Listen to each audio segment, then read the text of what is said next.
In this video, I'm going to show you how you can use single click to open a file in Windows 10. If you find this video helpful, please like and subscribe to this channel. Alright, so if you wish to open files and items or folders just using a single click instead of double click, it's pretty simple. Just follow these steps. In the first stage, go ahead and click on Start menu, and then here go ahead and search for File Options, and here is the File Options. Go ahead and click on it.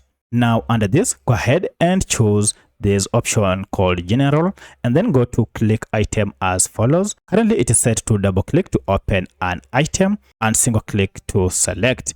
To change this to single click to open an item or point to select, go ahead and choose the first option, and then go ahead and click on Apply and OK.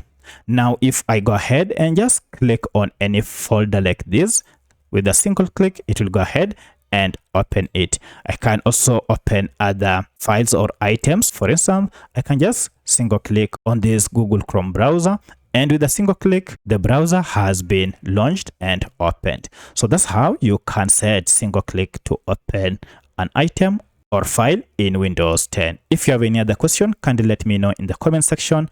Otherwise, thanks for watching, and let's meet in the next video.